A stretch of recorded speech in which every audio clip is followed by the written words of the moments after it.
Welcome to the Glessner House Kitchen. Today, I think we call it a milk door. It's basically a miniature elevator that can bring... Let's step back into the 19th century, when American homes brimmed with odd inventions and questionable ideas.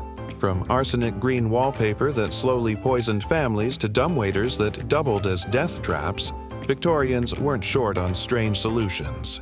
Coal chutes, servant call bells, and icebox doors promised convenience but often delivered danger, filth, or just plain failure.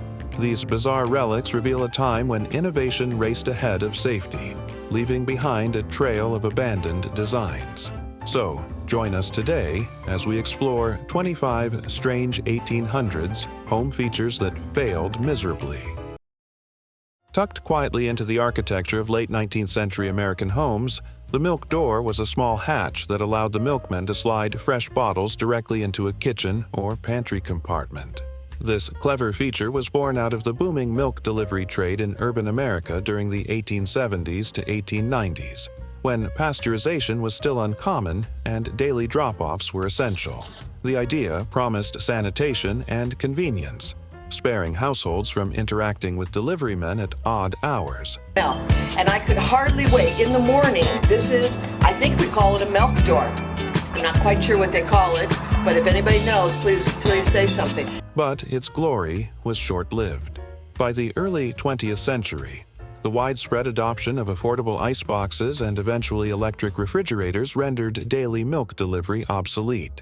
With no purpose left, the once standard milk door became a forgotten relic, often bricked over in surviving historic homes. If daily doorstep milk deliveries once defined urban convenience, how did households manage the even more vital resource of running water before pressurized plumbing?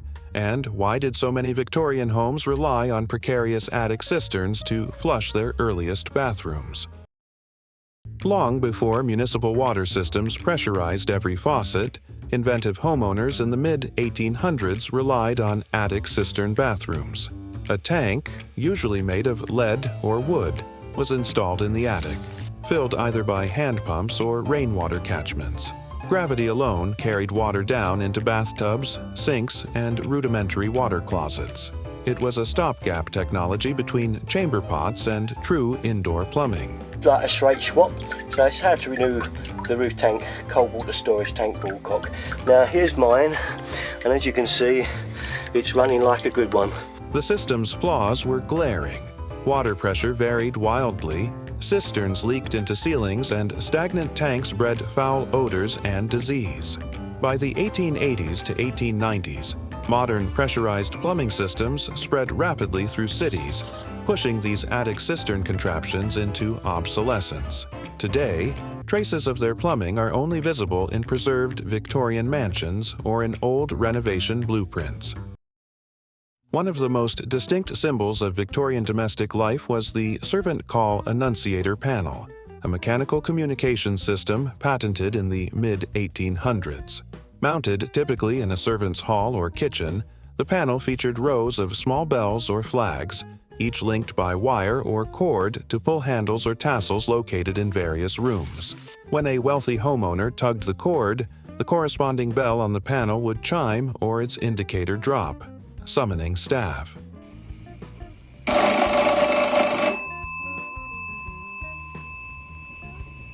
This technology reflected the rigid class divisions of the period, emphasizing the invisibility and efficiency of servants.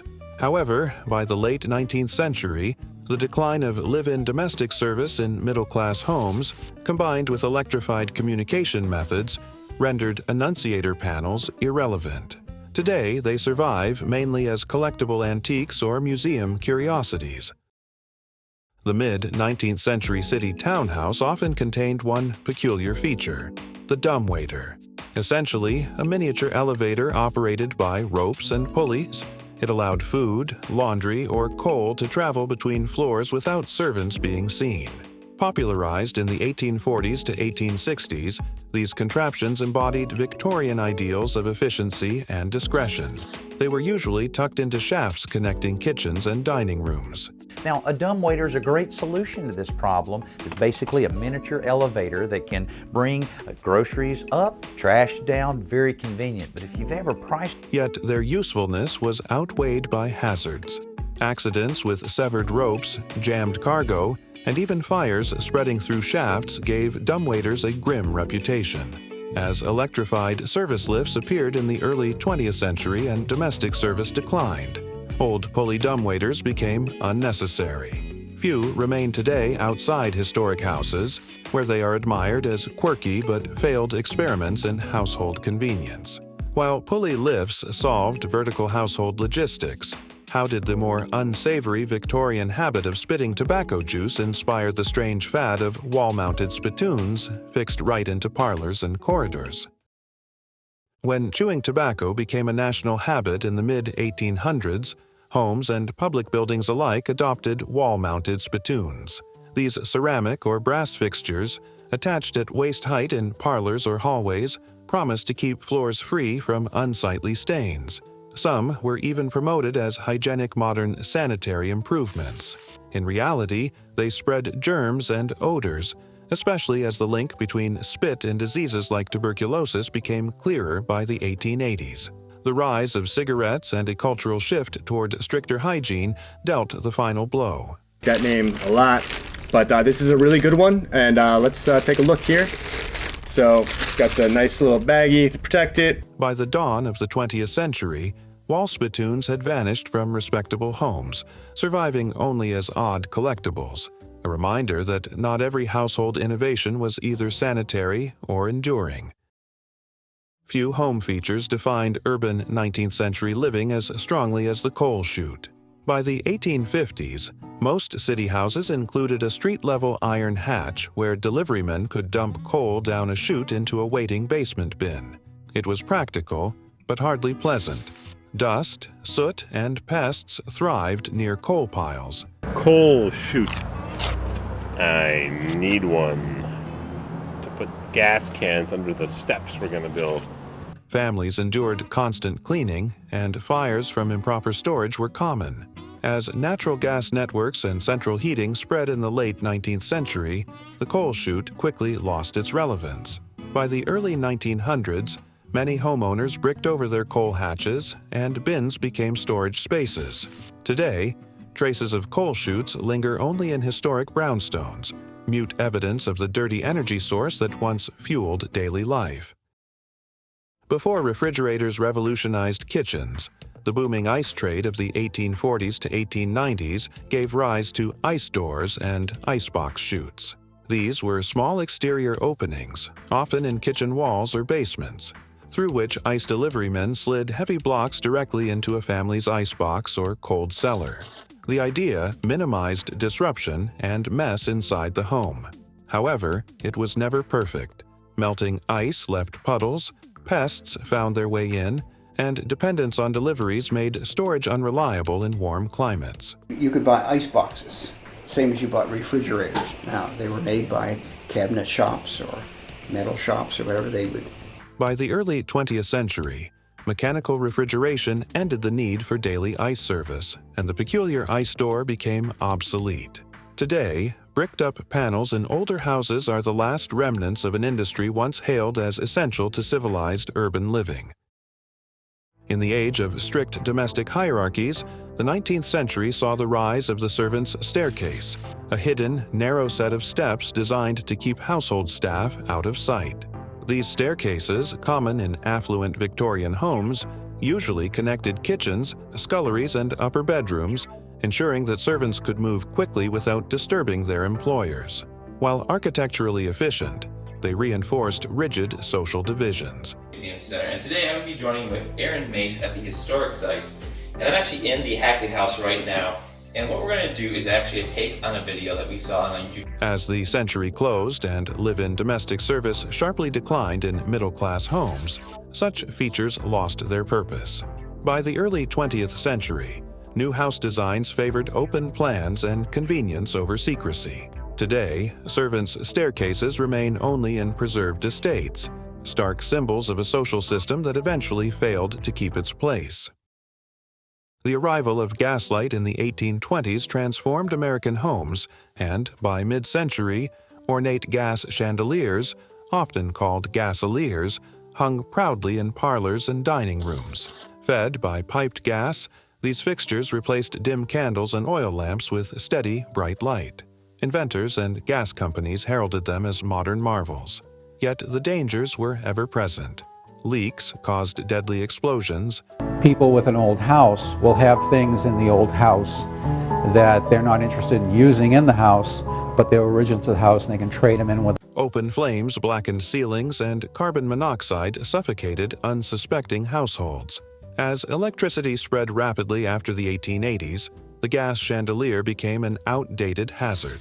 Many were converted to electric fixtures, while others were scrapped entirely. Today, surviving examples sit in museums, reminders of how quickly a revolutionary technology can fade once its risks outweigh its benefits. While homes glowed with gas, the less glamorous problem of waste persisted. So how did chamber pot cupboards disguised as furniture carry forward medieval habits before true indoor plumbing took hold? Even as indoor plumbing advanced, many early 19th century households still relied on chamber pot cupboards, also called close stools. These were wooden furniture pieces, benches, or cabinets, disguising a removable ceramic pot beneath a hinged lid. That useful chamber pot made it a convenient way and a sanitary way to take care of relieving yourself in private. By the time we reached Used mostly at night or during cold weather, they offered convenience but very little sanitation. Odors lingered, spills occurred, and emptying the contents remained an unpleasant chore, often relegated to servants. As municipal sewer systems and the flush toilet spread from the 1850s onward, close stools quickly became relics. By the late Victorian era, they were considered unhygienic and old-fashioned. Today, these once common household items are encountered only in antique shops or museums, their failure tied directly to the triumph of modern sanitation. Toward the late 1800s, asbestos entered American homes as a so-called miracle material. Manufacturers lined stoves, insulated boilers, and wrapped heating pipes with asbestos sheets, touting their resistance to fire and heat. It was promoted as the ultimate safeguard for families living in homes heated by coal and gas. The substance appeared ingenious, but its hidden cost was deadly. Asbestos basically does two things when it's inhaled. It can scar the lungs. The mineral fibers apparently irritate. Asbestos fibers caused lung disease and cancer, though this was not fully understood until the 20th century. By the early 1900s, alternatives began to emerge, and by mid-century, asbestos fell under intense regulation and removal campaigns. What once seemed like an innovative safety solution is remembered today as one of the most disastrous household advancements of the 19th century. In the experimental years of indoor sanitation, some mid-19th century American homes placed primitive water closets in small toilet houses attached to the kitchen wing. These makeshift rooms, often little more than wooden closets with crude plumbing, were intended to separate waste from main living spaces while keeping maintenance accessible for servants. Unfortunately, the designs were poorly ventilated. The 1901 Tenement House Act required that toilets be brought inside a building. What that resulted in heat prone to foul odors and frequently contaminated surrounding areas. Fear of diseases like cholera and typhoid, spread through unsanitary waste handling, made them widely disliked. By the 1870s, as sewer networks expanded and better bathroom designs emerged, these awkward kitchen-side toilets were abandoned. Today, they are remembered as clumsy stepping stones on the way to hygienic, fully integrated bathrooms. Mid-Victorian interiors often included a curious decorative feature, elaborate bell pulls with silk tassels dangling beside fireplaces, beds, or parlors. Connected by wires to servant call annunciator panels, they allowed homeowners to discreetly summon assistance. The idea reflected the era's obsession with convenience and rigid social roles. All the bells are attached, easy peasy. They're secured on the back, ensuring staff could be summoned without a word. Yet, the system required constant maintenance. Wires jammed, tassels frayed, and servants grew scarce as the century closed. By the late 19th century, electric push-button systems had begun to replace the clunky mechanical bell pull. As live-in staff declined in middle-class homes, these ornate cords became useless relics. Today, surviving tassel pulls are valued more as curios or antique decor than as functioning household tools. While tassels called servants for tea, illness often demanded full rooms. So why did Victorians dedicate entire chambers as sick rooms, especially during the tuberculosis epidemic? During the tuberculosis epidemics of the mid to late 1800s, many American homes were built with designated sick rooms. Typically small bedrooms with sealed windows, they were intended to isolate ill family members while containing the disease. Some even featured special glass or shutters to control airflow. The patients were often harnessed and restrained. They were put into isolation cells for weeks upon weeks, and they were all subject to water torture, reflecting the miasma theory that bad air caused illness. While these rooms represented genuine attempts at medical precaution, they were ineffective and often harmful, depriving patients of fresh ventilation. By the 1890s, medical science shifted toward germ theory and sanatorium care, rendering household sick rooms unnecessary. As medical practices improved, the architectural fad disappeared. Surviving sick rooms in old houses today are haunting reminders of the era's struggle against infectious disease. Few decorative fads of the 19th century were as dangerous as the craze for arsenic-based green wallpapers. Introduced in 1814 with Carl Wilhelm Scheele's pigment, Scheele's green, and later Paris green, these vivid dyes produced a brilliant emerald color beloved in Victorian parlors. Amazing wallpaper has been in place since the 1790s. Manufacturers touted their vibrancy, and by the 1850s, arsenic wallpaper was in countless homes. The problem was lethal. Arsenic dust flaked into the air, poisoning occupants with symptoms from headaches to death. Doctors began warning of the dangers by the 1860s, but the fad persisted until safer dyes replaced it toward the century's end. By 1900, arsenic wallpaper had vanished, its failure a stark lesson in how beauty sometimes came at a deadly cost. Before the expansion of municipal sewer systems in the late 19th century, many American homes relied on indoor cesspools, essentially pits or tanks located beneath basements or kitchens to collect household waste. Initially seen as a step forward from outdoor privies, these underground receptacles soon revealed their flaws. Comes out of your house, it goes into the first tank, and all the solids will be allowed. They leaked into foundations, filled houses with foul odors, and bred dangerous pathogens. Outbreaks of cholera and typhoid were frequently linked to cesspool contamination. By the 1870s to 1890s, as cities developed piped sewage systems and flush toilets became widespread, indoor cesspools were condemned as hazardous relics. Their failure was absolute. Most were dismantled or filled in, and today, any surviving examples exist only as grim archaeological finds beneath historic houses. In the 1870s and 1880s, a peculiar craze swept across America. Blue glass windows and bottles marketed as health cures. Popularized by promoters like General Augustus Pleasanton, the idea claimed that sunlight filtered through cobalt glass could heal ailments. These deals and giveaways here. We got the 8-ounce cobalt blue glass bottles with trigger sprayer. They just boost crops and improve general well-being. Home owners installed blue panes in parlors and sick rooms, hoping to capture its supposed benefits. At first, the fad meshed with the era's fascination with natural, vital forces, but scientific scrutiny quickly dismantled its credibility. By the 1890s, medical journals ridiculed the practice, and the fad quietly disappeared. Blue glass windows, once hailed as futuristic, were replaced by ordinary panes, remembered today as a curious intersection of pseudoscience and interior decoration. The Victorian parlor often doubled as a miniature museum, and by the mid to late 1800s, many homes featured specimen cabinets filled with taxidermy.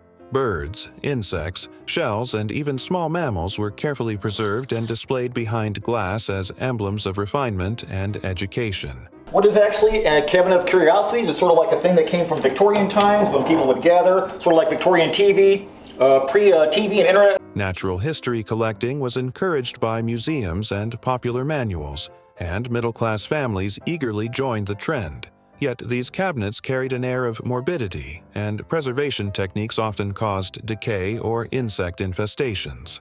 By the century's end, shifting tastes toward lighter, cleaner interiors made them appear macabre and outdated. With the decline of taxidermy as fashionable decor, specimen cabinets vanished from ordinary homes, surviving only in historic houses and eccentric collections. As gas lighting surged in popularity after the 1820s, many homes built in mid-19th century America included dedicated gas meter rooms. These spaces housed pressure governors, meters, and regulators to control the flow of gas to chandeliers and lamps. If the gas doesn't turn on inside of the house, what are the steps to troubleshoot and fix? For decades, this technology symbolized modernity, replacing smoky oil lamps with brilliant light. Yet the system was fraught with danger. Leaks could trigger explosions, and carbon monoxide posed a silent killer. By the 1880s to 1890s, electricity began to replace gas lighting, offering safer and cleaner illumination. Homeowners no longer needed bulky meter rooms or mechanical governors. By the early 20th century, these features were obsolete, remembered mainly for the risks they introduced rather than the convenience they once promised. Among the more bizarre 19th century health inventions were atmospheric inhalation devices, patented between the 1850s and 1890s. These contraptions, sometimes built into furniture or small household chambers, were designed to vaporize medicated liquids so residents could inhale therapeutic, curative air. My little dish. We have the cap that goes on the tube, screws on, and finally, Inventors claimed they could ease tuberculosis, asthma, or general weakness. While they reflected Victorian enthusiasm for home-based medicine, their effectiveness was virtually nil, and many users reported discomfort or worsening symptoms. As germ theory advanced and professional medical treatments replaced quack remedies, inhalation devices lost credibility. By the turn of the century, they had vanished from homes, remembered mostly as desperate relics of a time when families sought healing from the air itself. Health innovations extended to architecture itself. So why did Orson Fowler champion the Octagon House as a healthier, more efficient dwelling? And why did its popularity collapse so quickly? In the mid-19th century, a unique architectural fad captured American imaginations: the Octagon House. Popularized by phrenologist and social reformer Orson Squire Fowler in his 1848 book, The Octagon House, A Home for All. Parts of Canada. This house behind me in Little Kern, Ontario was the first one that I personally noticed. The 8-sided structure was promoted as healthier, cheaper, and more efficient than traditional rectangular houses.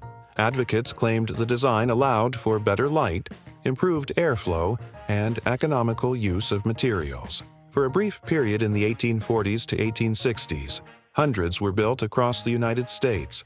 However, their odd layouts, awkward room shapes, and difficulty in expansion made them impractical. By the late 19th century, the fad collapsed, leaving octagon houses as architectural curiosities. Today, only a handful remain, preserved more for novelty than function. Before germ theory revolutionized medicine, Americans believed miasmas, bad or poisoned air, caused disease. This belief shaped mid-19th century domestic design, producing decorative miasma vents in parlors, bedrooms, and sick rooms. Of an inside, they fit inside the box. They leave the metal rim exposed on the metal when they're painted white. These vents, often ornate grills or flues, were intended to circulate or purify household air, sometimes connected to chimneys or specialized ducts. Architects and health reformers promoted them as safeguards against cholera, malaria, and tuberculosis. Yet, as Louis Pasteur and others demonstrated, microbes were the true culprits. Miasma theory crumbled in the 1870s to 1880s. Once scientific consensus shifted, the vents lost their purpose and disappeared from new construction. By the century's end, they were dismissed as pseudo-scientific ornamentation, relics of a medical theory that failed to stand the test of time. Long before telephones entered American households, communication across rooms relied on the speaking tube, patented in the 1840s. These brass or tin pipes snaked through walls, fitted with mouthpieces and whistles, allowing residents to call upstairs or summon servants without shouting. The speaking tube, start the machine. Once the machine's up to speed, you drop the carriage. They became especially common in Victorian homes, hotels, and offices during the mid to late 19th century. While ingenious, the tubes distorted voices, required exact placement, and often carried dust or unpleasant odors along with sound. As the century closed, electrical intercoms and, more significantly, the telephone rendered them quaintly obsolete. By the early 1900s, speaking tubes disappeared from practical use, remembered only as curious relics of a brief acoustic era in domestic technology. The mid-1870s witnessed a household breakthrough with Melville Bissell's patented rotary carpet sweeper. This hand-powered device used a set of brushes that rotated as it was pushed. From 1995, made in the USA, brand new. Sweeping dust and crumbs into a small container. Its practicality quickly won over Victorian households, especially middle-class families who could not afford full-time domestic help. The Bissell sweeper was so effective that Queen Victoria herself reportedly ordered several for Windsor Castle, boosting its reputation worldwide. Yet its reign was temporary. By the early 20th century, electric vacuum cleaners offered far deeper cleaning and required less physical effort. Although Bissell continued producing modern versions, the classic rotary sweeper faded, surviving mainly as a nostalgic emblem of late 19th century domestic ingenuity. As indoor bathing grew fashionable in mid-19th century America, homeowners adopted zinc or tin-lined iron bathtubs, prized for being lightweight and affordable. Often portable, these tubs could be set in kitchens near stoves or later installed in alcoves as plumbing systems advanced. It's time to prime the inside of the tub. This is just a basic all-surface primer. For a generation, they represented progress beyond wooden barrels or outdoor bathing. Yet zinc and tin linings corroded quickly, staining water and leaving rough surfaces. They also lacked the elegance and durability demanded by the rising Victorian middle class. By the 1880s to 1890s, enameled cast iron and porcelain tubs became the standard, offering both hygiene and longevity. As a result, zinc bathtubs swiftly vanished from new construction, remembered as transitional fixtures that failed to meet long-term expectations.